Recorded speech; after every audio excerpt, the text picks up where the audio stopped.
দর্শক আসসালামু আলাইকুম, আপনাদের স্বাগত জানাচ্ছি সপ্তাহের আলোচিত বিষয় নিয়ে বাংলা ভিশনের বিশেষ আয়োজন যে কথা বলতে চাই অনুষ্ঠানে। আপনাদের সঙ্গে আছি আমি জিয়া খান।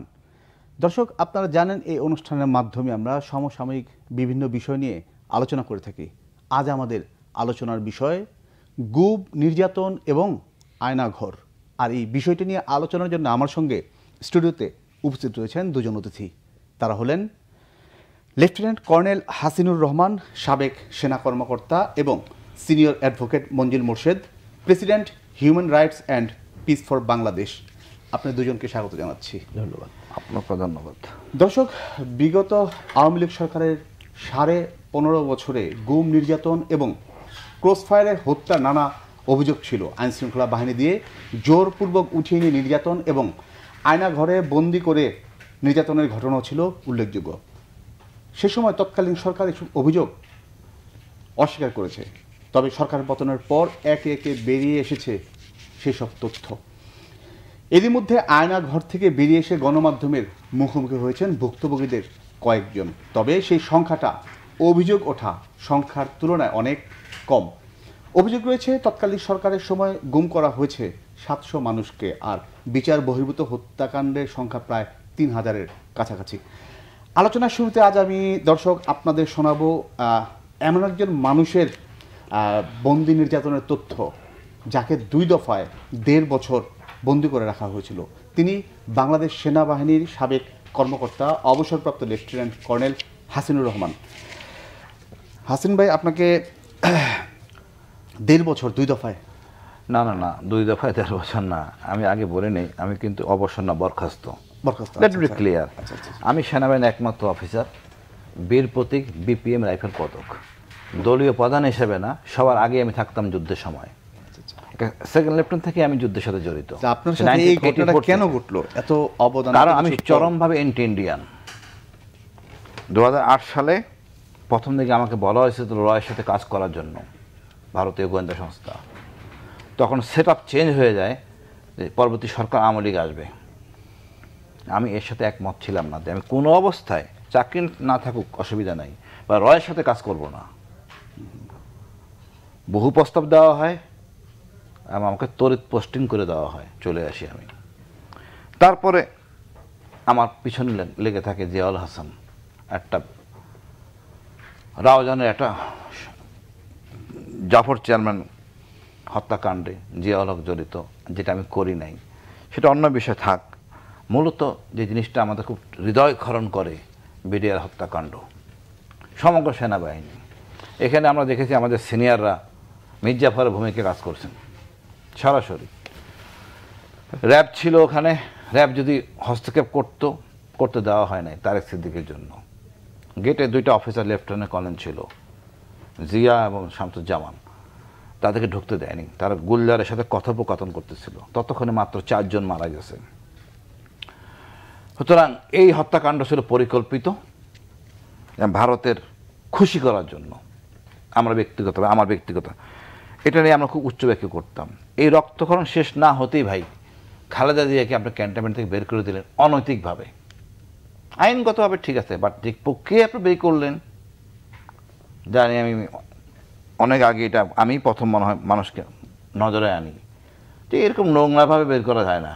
একজন সেনা কর্মকর্তা ছিলেন জিয়াউর রহমান, মিনিমাম আপনি প্রেসিডেন্ট না মানেন, খালেদা জিয়াকে সব কিছু না মানেন, একটা বিধবা মহিলার সাথে যা করা হয়েছে, এটা মানুষের মনুষ্যত্ব যোগ্যতা, এটা হয় না। বললাম চলে যেতেন। আপনি যেভাবে যা করছেন, কারা করছে? সেনাবাহিনী অফিসাররাই করছে। আমাকে গুম করে প্রথমবার রাখা হয়েছিল 43 দিন, লেফটেন্যান্ট কর্নেল সার্ভিং। 43 দিন ফ্লোরে ছিলাম আমি, হ্যান্ডকাফ লাগানো, চোখ বাঁধা। আমার সেনা প্রধানকে জানতেন না, general Mobin, lieutenant general Mainur এই কাজটা করে প্রমোশন পাওয়ার জন্য। কিছু একটা করি, প্রথমে ধারণা করা হয়েছিল আমি করব। তাদের কোনো ভীষণই নাই। আর্ডক এমন একটা প্রতিষ্ঠান, ইনস্টিটিউশন, 3 জন অফিসারের জন্য একটা মেসওয়েটার। তো নির্দিষ্ট সৈন্য না থাকলে করে কীভাবে? এই ভীষণ যদি না থাকে, এই ধরনের লোক যদি সেনাপ্রধান বানানো হয় বা গোয়েন্দা প্রধান বানানো হয়, তা কী হবে? পরবর্তীতে যখন দেখে এই কথোপকথনগুলি আমার কাজের মেয়ের প্রেম কাহিনী, এটা তো হাসিনার বলা যায় না, বিব্রত, মুখটা বন্ধ করতে হবে। তাই যা করার জন্য তাই তারা করে। দ্বিতীয়বার আমি যখন আমাকে ইকবাল করিম ভূঁইয়া জেল থেকে নিয়ে আসে, আমার কিন্তু ডিভিশন টিমে সব দেওয়া হয়েছিল, কোনো কিছুই দেওয়া হয় নাই। রাখা হয়েছিল জেলখানায় রাখা হয়েছিল জেএমবির সাথে, যে জেএমবি আমি দমন করছি। আমি তাকে বলে দেওয়া হয়েছে আমি তাদেরকে হত্যা করার জন্য চেষ্টা করছি। আমি জেএমবি আমাকে বলেছিল আপনাকে হত্যা করব। আপনি বুঝেন কোন অবস্থায় রাখা হয়েছে আমাকে। ফিরে আসার পর একই প্রক্রিয়া শুরু হয়, কীভাবে আমাকে আবার ধরবে। আমি কথোপকথন করতেছিলাম যেন আদি সেনাপ্রধান হয়, এটা নিয়ে পোস্ট দেওয়া হয়, সব পোস্টই যায় সরকারের বিরুদ্ধে। কি করা, মানে 2009-এর পর 2009-এর পর 2009 না, আমাকে তখন 2012-তে আমাকে 11-তে হয় ঘটনা। 11-তে আমাকে কিডন্যাপ করে, 43 দিন এভাবে রাখে, সব মিলে তারা 7 মাস 10 দিন রেখে আমাকে জেলে পাঠায়। আপনি এত কিছু করছেন, ধারা হলো 55, বলেন বুঝেন, আপনি অন্য কোনো চার্জ আনতে পারলেন না, তাহলে আমাকে ধরছেন কেন? এই কারণে যাও ওই কথা বা সব তারেক সিদ্দিকী। এরপরে আপনি মনে করেন আমি 18 সালে আমাকে গুম করলেন, 1 বছর 6 মাস 14 দিন রাখলো আয়নাঘরে, যেটা তথাকথিত আয়নাঘর। ওরা নিজেদের মধ্যে কথোপকথন বলতো আয়নাঘর। ওইখানে আমি তো সব কিছু প্রকাশ করছি, একই জিনিস। কথা হলো যেই লোকগুলি ওখানে মারা গেছে তার হিসাব কেমনে দিবে? অনেক লোক ছিল, হ্যাঁ অনেক লোক ছিল, অনেক লোক মারাও গেছে। এখন তাদেরকে সব বলতে হবে, এখানে মায়া করা কিছু নাই। আমি যখন 22 সালে অন্তত আমি বাধ্য হয়েছি বলতে যে সেনাবাহিনীতে ছিলাম, অন্তত সৎ ছিলাম। সেনাবাহিনীর সব তো খারাপ নাম, অনেক ভালো অফিসার আছে, গুটি কয়েক অফিসারের জন্য তো আর সেনাবাহিনীকে অপমান করা যায় না। কিন্তু দেখেন আমাকে কত লোক দেখছিলেন আপনি ওখানে? আমি প্রত্যেকটা রুমই তো ভরা ছিল ভাই, লাইট জ্বালানো ছিল। আনুমানিক আমাদের সেলে ছিল, ওই এলাকায় ছিল 10 জন, ওই পাশে ছিল 17টা রুম, ওখানে কমপ্লিট ভরা ছিল, একটা সেল খালি ছিল মাত্র টোটাল। এরপরে এখন আমি শুনছি আরও বাড়ানো হয়েছে। অর্থাৎ এই কালচারটা শুরু হয় আপনার 14 সালের পরে, যখন তত্ত্বাবধায়ক সরকার বাতিল করে দিলেন। ক্ষমতা থাকার জন্য যারা কথা বলবে মুখ বন্ধ করতে হবে, ভয় দেখাইতে হবে, এবং এই কালচারটা আপনি শুরু করেন। এবং বড় জিনিস হলো আপনি এই যে কাজটা করতেছেন, আমি পুলিশের ইউএন থেকে বড় কমিশনার মনে হয় আসেন 22 সালের দিকে। আমি পুলিশকে বললাম, 2জন পুলিশের 2টার সময় আসতেন জানার জন্য ঘটনাটা কি। তা আমি বললাম যে ডিজিএফআই পিছনে ছিলাম। স্বরাষ্ট্রমন্ত্রী একদিন পরে উনি বললেন যে আমি স্বেচ্ছায় গুম। এখন বলেন আমার মতো অফিসার, আমি সোজা সাপটা চলি, ডাইন বাম বুঝি না। আমি কমিশন পেয়েছি হিলট্রাক্সে 1984-এ, যখন চরম উত্তপ্ত হিলট্রাক্স। আপনি আমার নিয়ে ফাইলামি শুরু করলেন না, আমার কোনো অন্য কোনো অপরাধ, 28 বছর চাকরিতে আমার কোনো অপরাধ ছিল না। তখন আমি কিন্তু অল আউট, এবং আদনিসার সহ আমি কাকে কাকে দেখি সব বলে দিয়েছি। এবং আমি বিশ্বাস করি আমি ব্যর্থ হয়েছি বোঝাইতে। ইউএস এম্বাসি, ইউএনের যে হুমা খান, ইউনাইটেড নেশন যিনি দেখেন, ইউরোপিয়ান ইউনিয়ন, তারা বিশ্বাসই করতে যাচ্ছে না কি করে সরকারি দল এই গুম প্রক্রিয়া করে।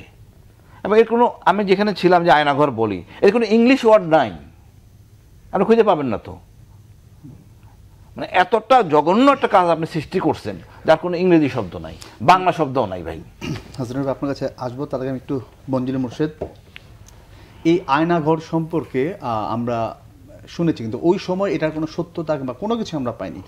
কিন্তু এই বিগত কয়েকদিন, অর্থাৎ আওয়ামী লীগ সরকারের পতনের পর, এই আয়নাঘর থেকে বেরিয়ে যারা সামনে এসেছেন, সেখানে আমরা একদম সত্যতা যে পেলাম সেই বিষয়টা। আমার প্রশ্ন হচ্ছে যে এখন আইনগতভাবে করাটা কি আছে আসলে, যদি অলরেডি কমিশন গঠন করা হয়েছে, আপনি জানেন এইসব বিষয়ে? ধন্যবাদ আপনাকে। এবং আমার সঙ্গে যিনি উপস্থিত আছেন, ভিকটিম বলবো আমি, একজন নাগরিক হিসেবে ওনার কাছে প্রথমেই আমি ক্ষমা চেয়ে নিচ্ছি। কারণ রাষ্ট্র যেটা ওনার সঙ্গে করেছে, রাষ্ট্রের নাগরিক হিসেবে কিন্তু আমাকে ক্ষমা চাইতেই হবে, এটা আমার দায়িত্ব। এবং আইনজীবী হিসাবে আমার আইন কানুন বা অন্যান্য বিষয় যতটুকু আমি বুঝি, সেখান থেকে এটাও স্পষ্ট যে এই রাষ্ট্র কাঠামোর মধ্যেই তার উপরে অন্যায় বিচার করা হয়েছে, এবং এই রাষ্ট্র কাঠামোর আমরা একটা অংশ, সেই হিসাবে কিন্তু আমি তার কাছে ক্ষমা চেতেই হবে আমাকে। তো দেখুন, আল জাজিরা রিপোর্টের পরে যে ইংরেজি শব্দটা ইউজ করা হয়েছিল, এটি কি মনে হয় কেউ কেউ বাংলা করে আয়নাঘর কথাটা বলেছেন, আমার যতটুকু ধারণা। কিন্তু এটা কিন্তু অন্ধকার প্রকোষ্ঠ। আয়নাঘরের মধ্যে আয়নাঘর কথাটা বললে ওর মধ্যে কিন্তু একটু উজ্জ্বলতার ভাব থাকে, স্পষ্টতার ভাব থাকে।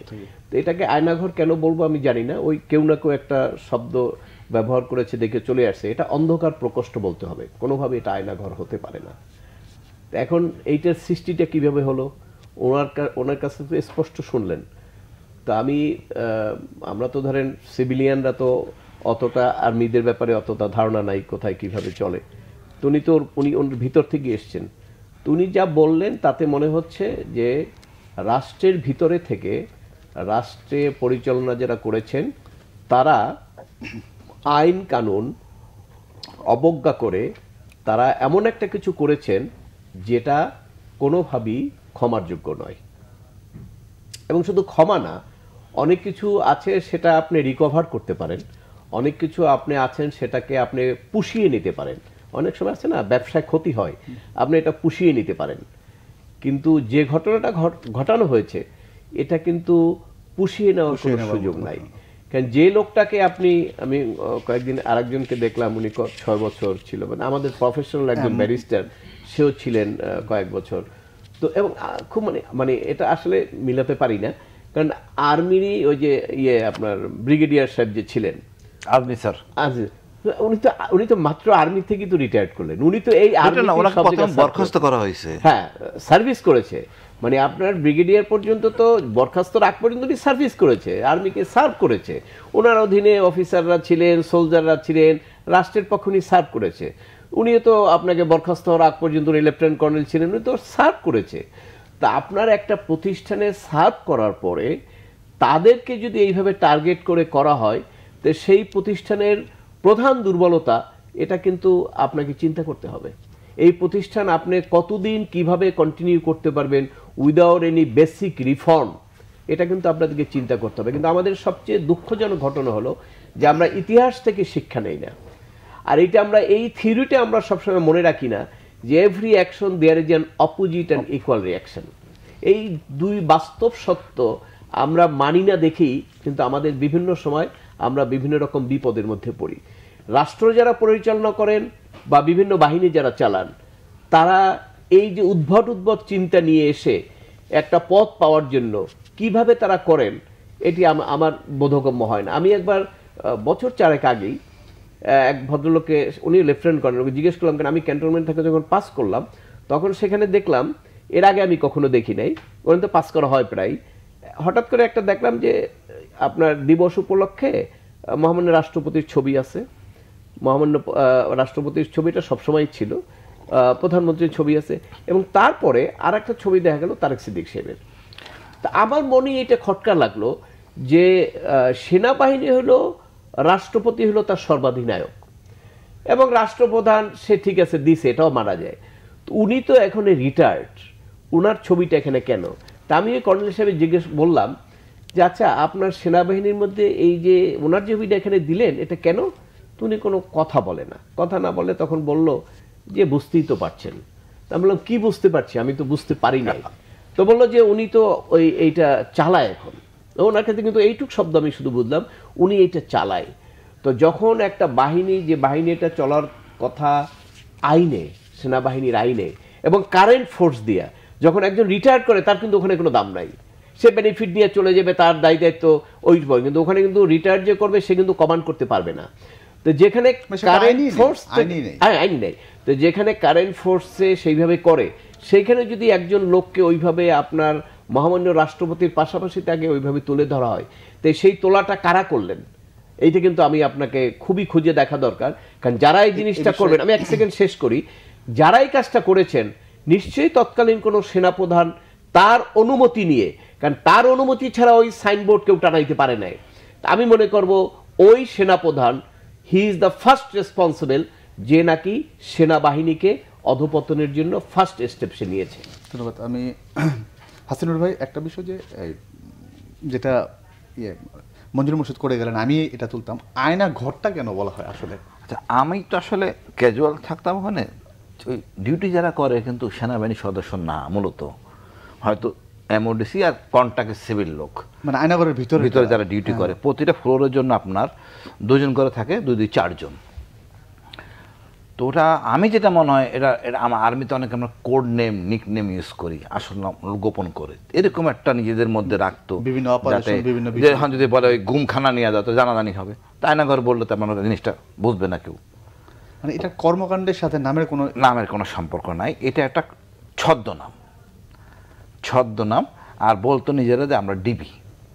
তো ওখানে পারিপার্শ্বিকতা, আমার 90-তে আমি ওইখানে ছিলাম মিলিটারি পুলিশ, 90 সালে ওইখানে আমার বাসা, সমুদ্র এলাকা আমার অতি পরিচিত, ওদের মসজিদেই আমি নামাজ পড়তাম মাঝে মাঝে।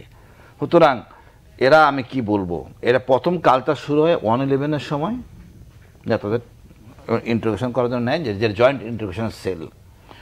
14 সালে নির্বাচন আগে দিয়ে যখন তত্ত্বাবধায়ক অবস্থাটা বাতিল হয়ে যায়, তখন ক্ষমতা থাকতে কোনো অসুবিধা নাই, যারা কথা বলে মুখ বন্ধ করে দিতে হবে অথবা মেরে ফেলতে হবে। তো যাদেরকে দীর্ঘমেয়াদী রাখা প্রয়োজন মনে করতো তাদেরকে ওই ডিজিএফআই আয়নাঘরে নিয়ে আসতো, ওটা সংস্কার করা হয়, আরও বড় করা হয়, অন্যান্য ফ্যাসিলিটিগুলি সুবিধা দেওয়া হয়। সব জায়গায় তো আয়নাঘর হয় না, টেম্পোরারি রাখতে পারেন 15 দিন, 20 দিন, 1 মাস। বা দীর্ঘমেয়াদী রাখতে গেলে নানা রকম চিকিৎসার ব্যাপার আছে, মেডিসিনের ব্যাপার আছে, পড়াশোনার বই খাতার ব্যাপার আছে। তো ওই জন্যই ওইটা নিরাপদ। সব জায়গায় এটা করাও যাবে না, সব জেনারেল এটা অ্যালাউ করবে না যে আমার এলাকার মধ্যে ভাই তুমি এটা করতে পারবা না। সুতরাং ওইটাই ছিল পারফেক্ট, ওই জায়গাটা ডেভেলপ করে কনসিল করে বড় বড় একজস্ট ফ্যান দিয়ে দেখানো হয়তো, বাড়ির লোকরা বুঝতো এটা হয়তো কোনো ইন্ডাস্ট্রিয়াল কাজ হচ্ছে ভিতরে, আসলে তো সব ভিতরে।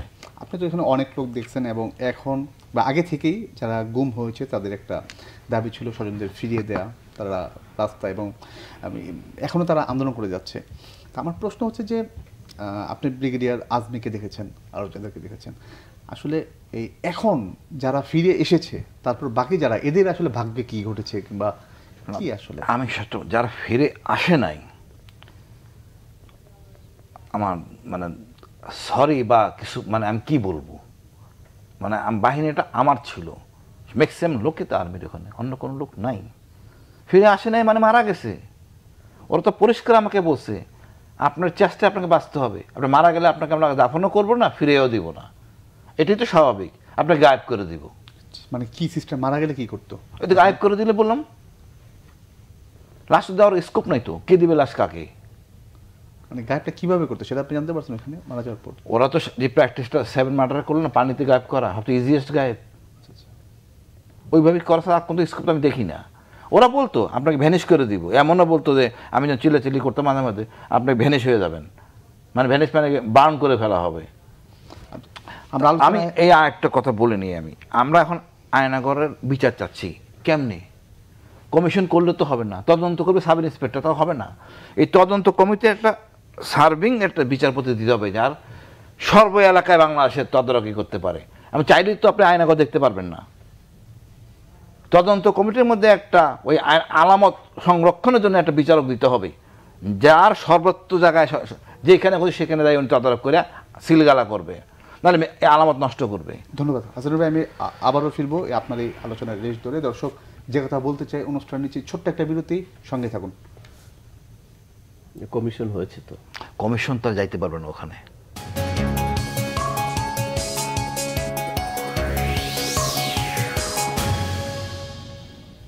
দর্শক বিরতির পর আবারও স্বাগত যে কথা বলতে চাই অনুষ্ঠানে।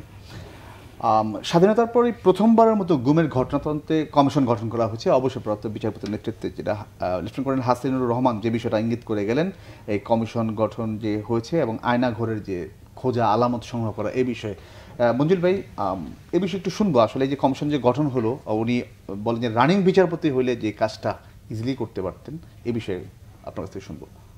ধন্যবাদ আপনাকে।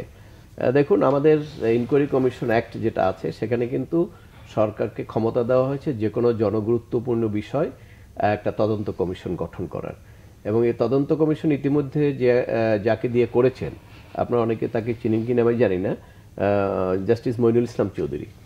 তো সাহসী এবং আপনার লেখাপড়া জানা জাত যদি কয়েকজন আপনি হিসাব করেন বাংলাদেশে, তার মধ্যে ওয়ান অফ দেম, উনি একজন। এবং ইন্টারেস্টিং হলো যে উনি হাইকোর্টে ষোড়শ সংশোধনীর মামলায় যে মামলাটা আমি করেছিলাম, বিচারকদের অপসারণের ক্ষমতা পার্লামেন্ট নিয়ে গেছিল, ওই মামলায় যখন রায় হয় তখন ওই রায়টা উনি দিয়েছিলেন। এবং তখন কিন্তু এই সবচেয়ে অযোগ্য এবং দুর্নীতিবাজ আইনমন্ত্রী, যে আদালতের উপরে বিভিন্ন টেকনিক প্রয়োগ করে আদালতের মেরুদণ্ড ভেঙে দিয়েছিল এবং আদালতে হস্তক্ষেপ করতো, এইখানেও হস্তক্ষেপের চেষ্টা করেছিল, কিন্তু উনি কিন্তু সেটা কেয়ার করেননি। এবং সেইটা কেয়ার করেন নাই দেখেই কিন্তু আলটিমেটলি যেটা হলো সেটা হলো উনি কিন্তু সিনিয়র ছিলেন, অ্যাপিলেট ডিভিশনে যেতেন, এবং ওনার যোগ্যতা বলেন, সাহস বলেন, কোনো কিছুরই অভাব নাই, এবং উনি কোনো দলীয় না।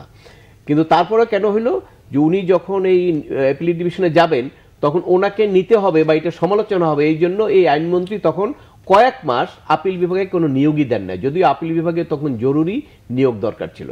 এই হলো অবস্থা। এখন আমি যেটা বলবো সেটা হলো যে কমিশন করার যে ক্ষমতাটা, সেখানে কমিশনের টার্মস অফ রেফারেন্স যেটা দেওয়া থাকবে সেখানে আপনার কারেন্ট বিচারপতি দিলেও যা হবে আর রিটায়ার দিলেও কোনো সমস্যা নাই।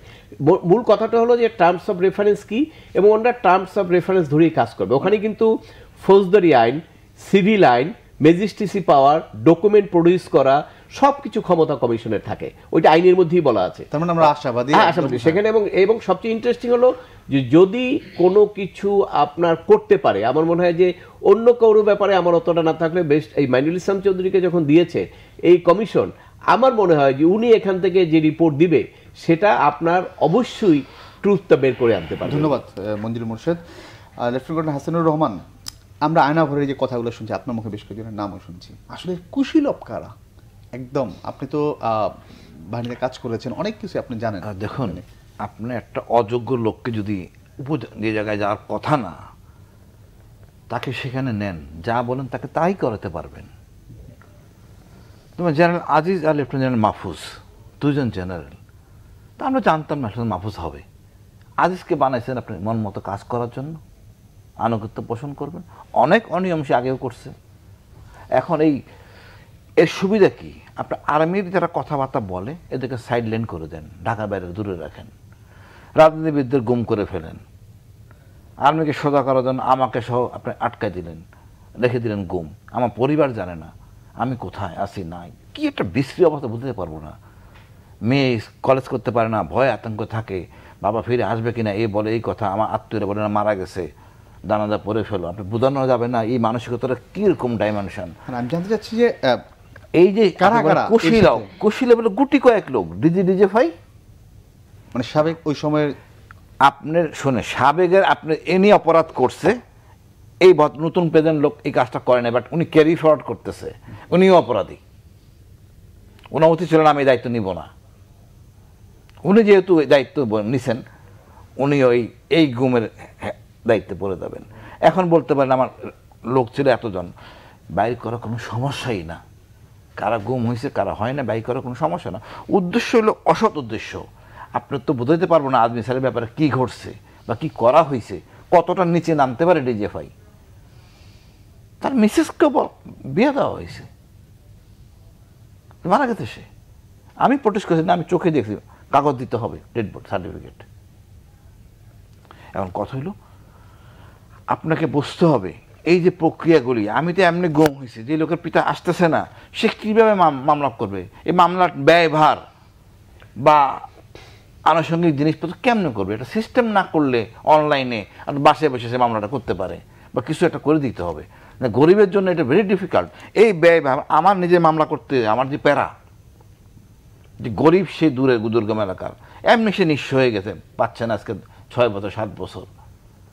এর মধ্যে এই মামলা চালানো বা মামলা করা, এটা সরকারকে আগায় আসতে হবে, দায়িত্ব নিতে হবে, সরকারকে আগায় আসতে হবে, সরকারকে আইনজীবী নিয়োগ দিতে হবে, সহজে করতে হবে। যে প্রশ্নটা ঘুরে ফিরে আসছে এবং এই আয়নাঘর কিংবা গুম এইসবের সঙ্গে তৎকালীন প্রধানমন্ত্রী শেখ হাসিনা তার আসলে এইখানে জানার বা নির্দেশনা। আচ্ছা ভাই, আয়নাঘর বা ডিজিএফআই আমি আগে বলে নিই, এই তারেক সিদ্দিকী ভদ্রলোক হলেন ওনাদের আপন আত্মীয়।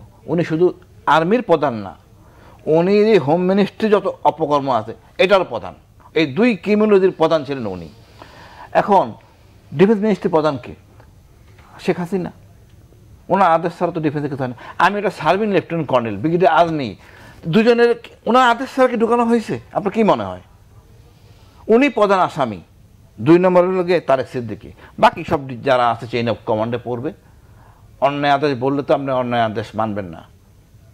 মানে এরা এত নিচে নেমে গেছে অর্থের জন্য, তার এই কাজগুলি করছে। সবাইকে আইনে আওতায় আনতে হবে।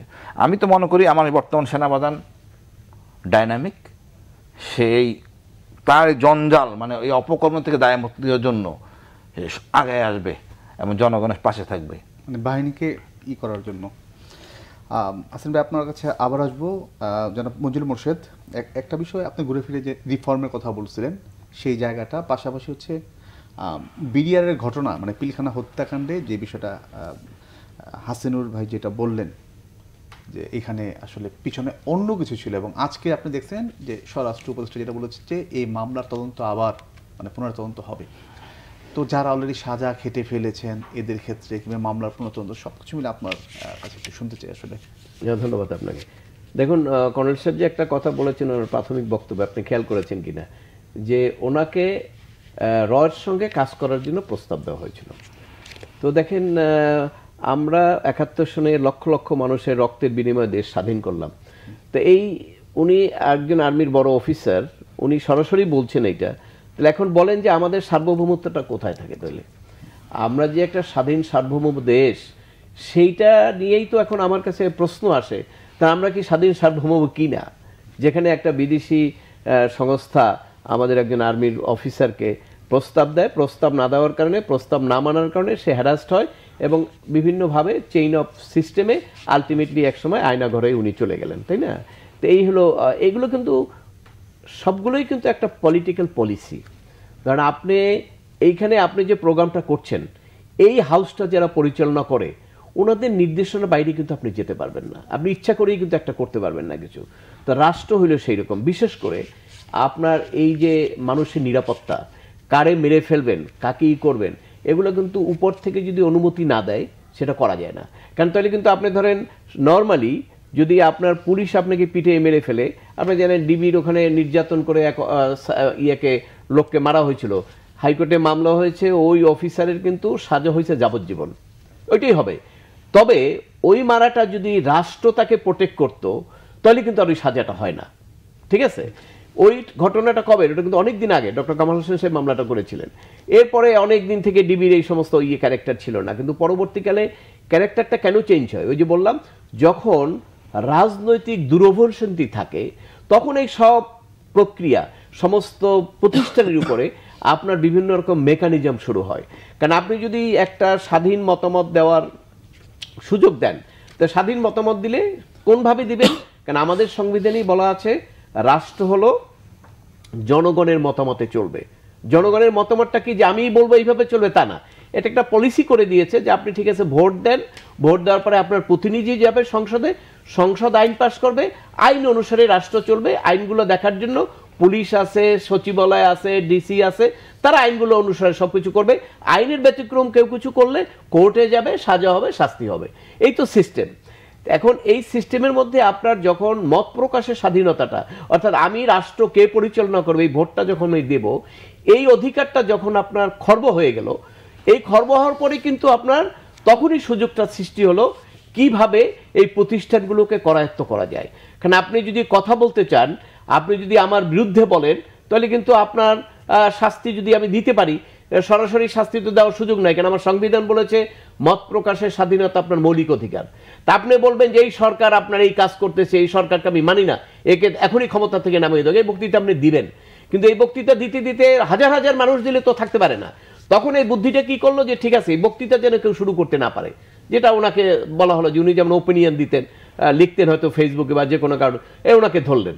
আবার একইভাবে উনি যে শুধু আর্মিতে থাকা অবস্থায় হয়েছেন না, আপনাদের সাংবাদিক বলেন, আইনজীবী বলেন, সরকারি কর্মকর্তা, সব জায়গায় হয়েছে।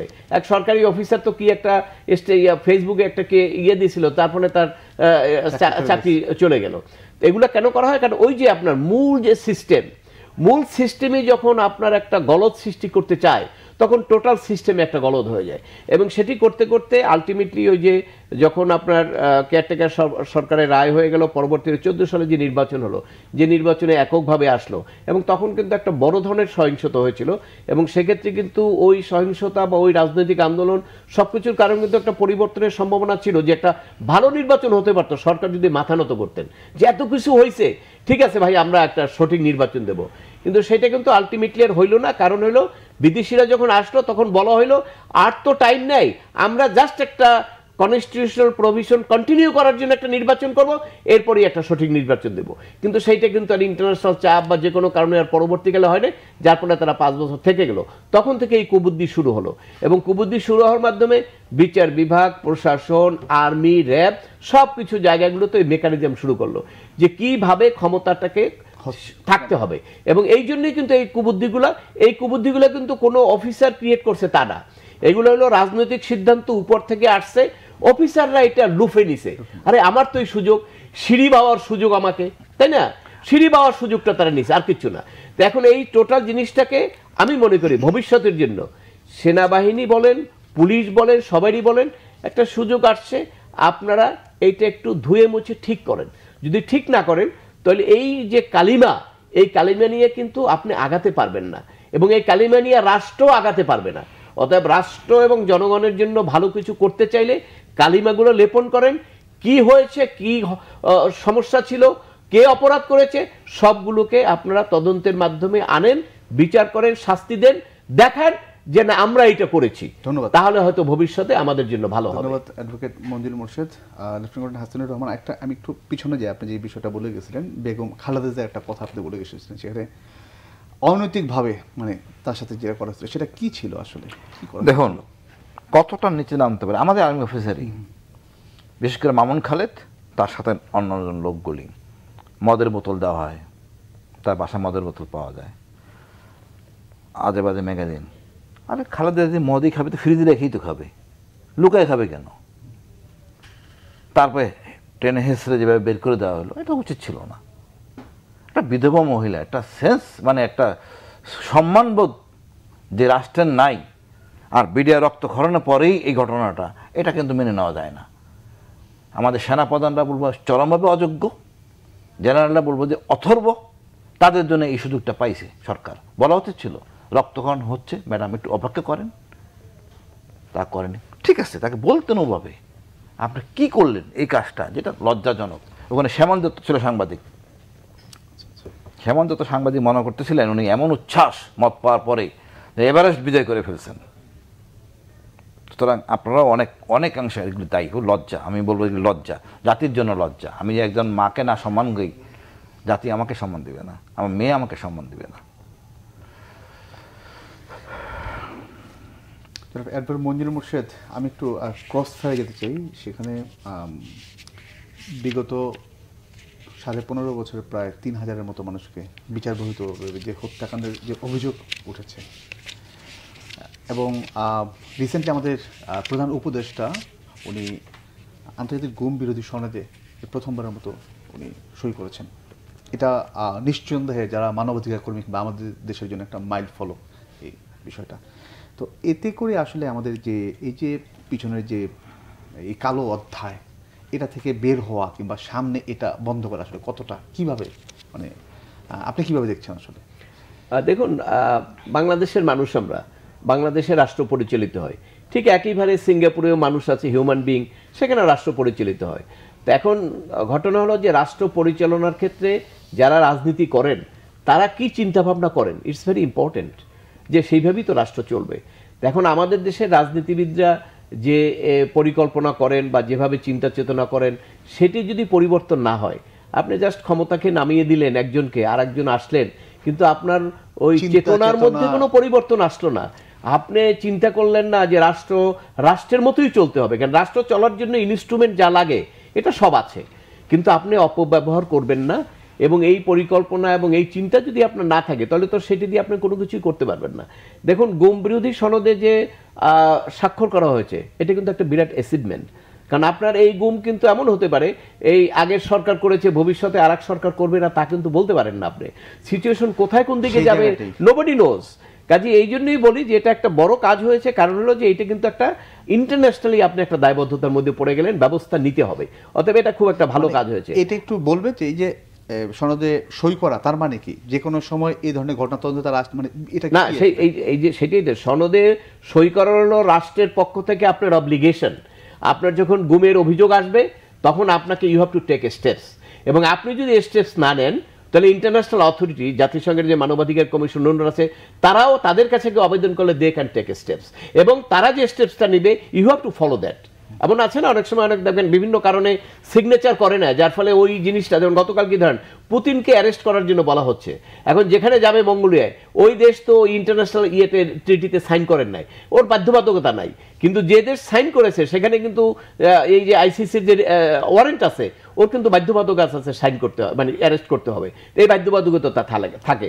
আর আমি বলবো এই যে যেখানে যে গুম যে কথাটা বলেছেন, 3000 হোক আর 300 হোক, যেটাই হোক, তো মোটামুটি তো এখন এটা একটা চলে আসবে, এটা খুব কঠিন কাজ না, এটা আপনি ইচ্ছা করলেই কারা গুম হয়েছে, কারা জীবিত আছে, কারা মেরে ফেলেছে, এগুলো সব আসতে পারে। এবং তদন্ত হইলে বিশেষ করে যে কমিশন করেছেন, কমিশনের যদি টার্মস অ্যান্ড রেফারেন্সে দেওয়া হয়, যেগুলো খুঁজে বের করেন কারা কোথায় আছে এবং কারা কারা করছে, আমার মনে হয় এই কমিটি জানাব তারা করতে পারবে এটা। কিন্তু সেইখানে এই যে লোকগুলো যারা ভিক্টিমাইজ হলো, আমি বলবো প্রথম কাজ হবে তালিকাটা পাওয়ার সাথে সাথে রাষ্ট্রের দায়িত্ব হবে তাদের কাছে, রাষ্ট্রের পক্ষ থেকে তাদের কাছে ক্ষমা চাওয়া এবং তাদেরকে ক্ষতিপূরণ দেওয়া। ধন্যবাদ। এবং এইটা যদি আমি শেষ করি, এইটা যদি না করে তাহলে কিন্তু তাদের প্রতি একটা অবিচার করা হবে। এবং তারপরে হলো তৃতীয় কাজ হলো যারা এর সঙ্গে জড়িত আছে তাদের বিরুদ্ধে যথাযথ আইনগত ব্যবস্থা গ্রহণ করে শাস্তিটা নিশ্চিত করা, যাতে ভবিষ্যৎ প্রজন্ম দেখতে পারে যে কেউ ইচ্ছামতো এসে এইরকম একটা বেআইনি কর্মকাণ্ড করে কোনো মানুষের জীবনের উপর, তার জীবনের বেঁচে থাকার অধিকার, মত প্রকাশের স্বাধীনতা, এগুলো যাতে কেউ হরণ করতে না পারে। ধন্যবাদ আপনাদের দুজনকে বাংলা ভিশনে আসার জন্য। দর্শক, যে কথা বলতে চাই আজ এ পর্যন্ত, আবার দেখা হবে আগামীকাল একই সময়ে। সবাই ভালো থাকুন, সুস্থ থাকুন।